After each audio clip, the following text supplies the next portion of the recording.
జై శ్రీరామ్.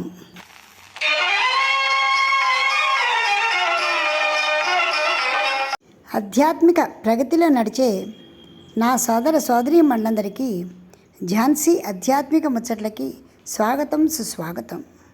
మనం దేవి భగవతి జగదంబిక కథను చదువుకుంటున్నాం. ఆ ధారావాహికలో భాగంగా నారద మహర్షి బ్రహ్మదేవుని సృష్టి రహస్యాల గురించి తెలుసుకోవాలనుంది అని అడగటము, బ్రహ్మదేవులు దాని గురించి చెబుతానని చెప్పడం జరిగింది. ఆ విషయాలన్నీ విందాం.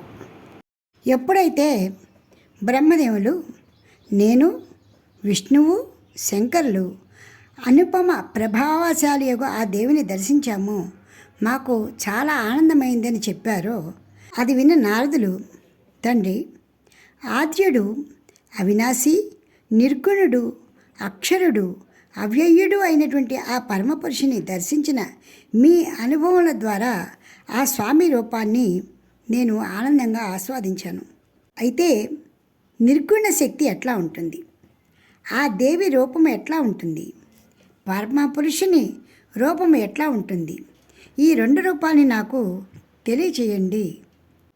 నేను ఒకప్పుడు వారిని దర్శించడానికి శ్వేతదీపానికి వెళ్ళి గొప్ప తపస్సును చేశాను. అక్కడ చాలామంది సిద్ధులు, మహాత్ములు, క్రోధమును జయించినటువంటి తాపసులు కూడా నా ఎదుటికి వచ్చారు. కానీ ఆ పరబ్రహ్మని, ఆ పరమాత్మని మాత్రం నేను దర్శించలేకపోయాను.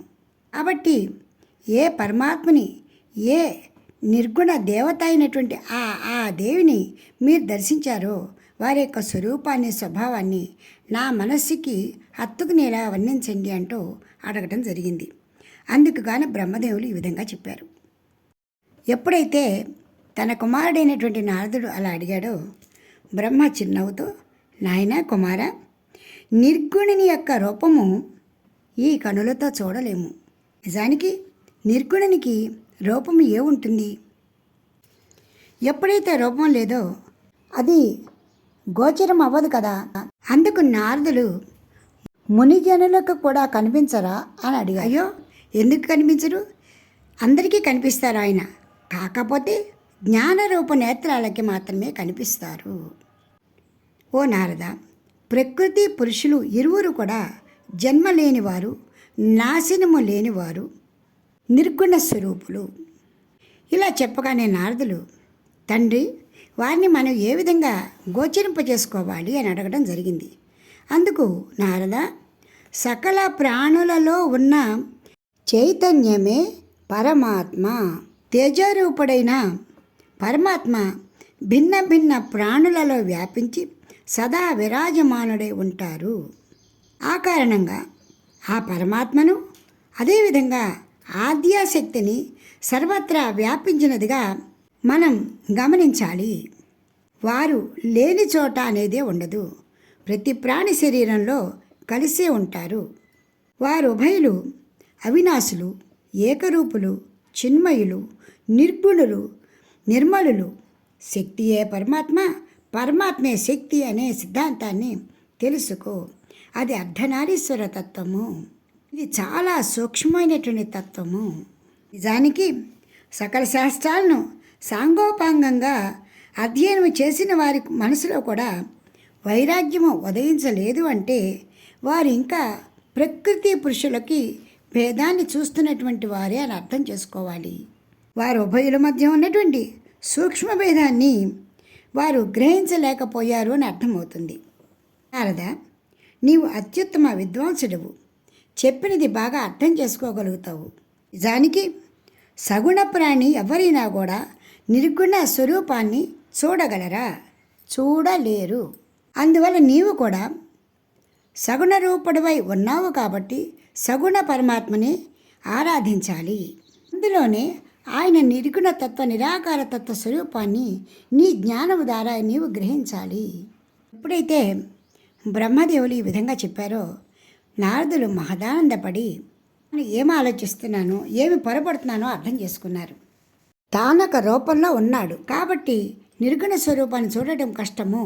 ఎప్పుడైతే తన మనస్సు నిర్మలమై నిశ్చలమై ఉంటుందో అప్పుడే ఆ జ్ఞాన జ్యోతి ద్వారా ఆ పరమాత్మని నేను దర్శించగలుగుతాను అని అర్థం చేసుకున్న నారదులు, తండ్రి ఇప్పుడు నాకు 3 గుణముల యొక్క స్వరూపాన్ని కూడా తెలియజేయండి, వాటి గురించి తెలుసుకోవాలి అనుకుంటున్నాను అని అడగటం జరిగింది. నారద, ఆ 3 గుణముల యొక్క విస్తృత లక్షణాలను చెప్తున్నాను విను. 3 అహంకారాలకి 3 శక్తులు ఉంటాయి. అవే జ్ఞానశక్తి, క్రియాశక్తి, అర్థశక్తి. అయితే జ్ఞానశక్తి సాత్విక అహంకారంతో ఉంటే, క్రియాశక్తి రాజసాహంకారంతో ఉంటుంది, ద్రవ్యశక్తి తామసాహంకారంతో ఉంటుంది. ఈ మూడిటి యొక్క అహంకార శక్తులు వేరువేరుగా ఉన్నా కూడా ఒకదానితో ఒకటి సంబంధం కలిగే ఉంటాయి. ఇప్పుడు ముందుగా తామసికమైన ద్రవ్యశక్తి ఎలా ఉంటుందో చెప్తాను విను.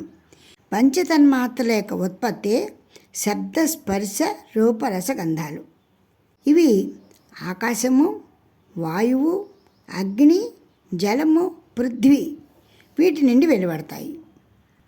ఎవరైతే ఈ తామసిక శక్తి వలననే సృష్టి ఏర్పడింది అని భావిస్తారో వారు ఇంతకుముందు చెప్పినట్లుగానే ఆ 10 అంటే ఈ తన్మాత్రల్ని ఆకాశము, వాయువు, అగ్ని, జలము, పృథ్వీ వంటి పంచభూతాలని ఒకటిగా చేసి సృష్టి ఈ కారణంగానే జరిగింది అనుకుంటారు.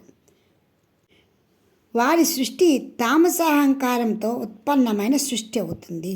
కాబట్టి సృష్టి కానీ వాళ్ళ భావములు కానీ పూర్తిగా తామస గుణంతో నిండి ఉంటాయి.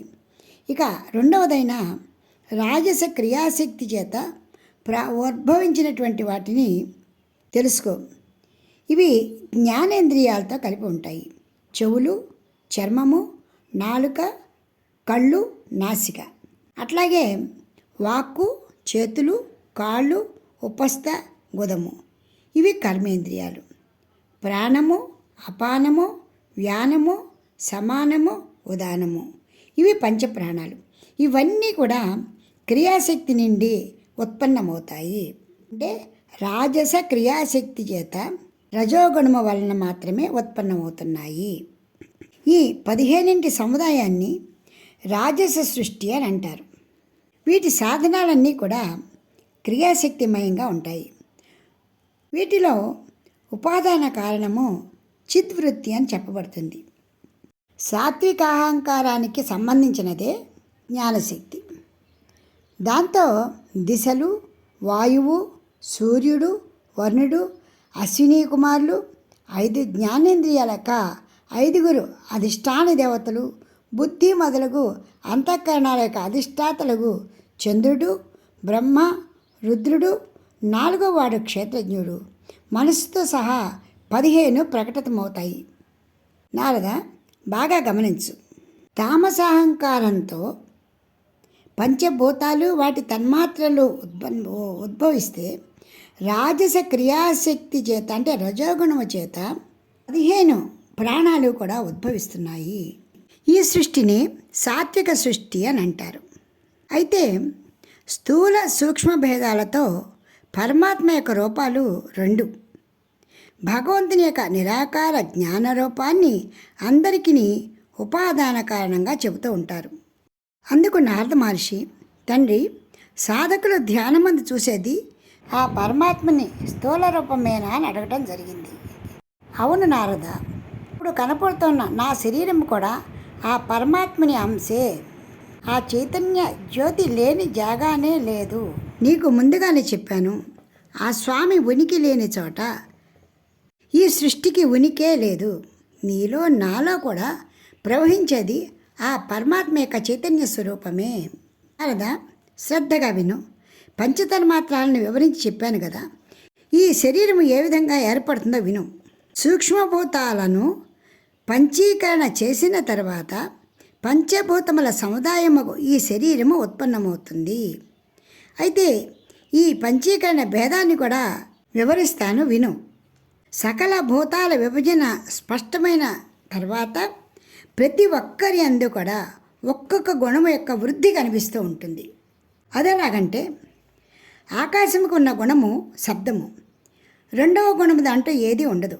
అదేవిధంగా వాయువునకు 2 గుణాలు ఉంటాయి. అవి శబ్ద స్పర్శలు. అగ్నికి 3 గుణాలు ఉంటాయి. శబ్ద స్పర్శ రూపము. ఇక నాలుగవదైన జలానికి 4 గుణాలు ఉంటాయి. అవే శబ్ద స్పర్శ రూప రసము. ఇక ఐదవదైన పృథివీ గుణానికి వస్తే శబ్ద స్పర్శ రూప రసములతో పాటు గంధము అనే 5 గుణాలతో పృథివీ పరిపూర్ణమై ఉంటుంది. పంచభూతాలలో పృథివీకే 5 గుణాలు ఉంటాయి. ఆ కారణం చేతనే సకల వస్తువుల సమ్మేళనముగా బ్రహ్మాండముగా ఈ పృథివీ చెప్పబడుతూ ఉన్నది. సకల జీవులు కలిసి ఈ బ్రహ్మాండాన్ని స్థిరంగా ఉంచుతారు. ఇంతవరకు బ్రహ్మదేవులు నారదునికి సత్వరజస్తమో గుణాల యొక్క అహంకార రూపాలని, శరీరము ఏ విధంగా ఉత్పన్నమవుతుందో ఆ విషయాన్ని, పంచభూతాలలో పంచీకరణ భేదాన్ని గురించి చక్కగా చెప్పారు. వచ్చే సంచికలో ఇంకా నారద మహర్షి ఏం అడిగారు, బ్రహ్మదేవులు ఏం చెప్పారో విందాం. ఇప్పటికి స్వస్తి. మీకు ఈ వీడియో నచ్చితే లైక్ చేయండి, షేర్ చేయండి, సబ్స్క్రైబ్ చేయండి.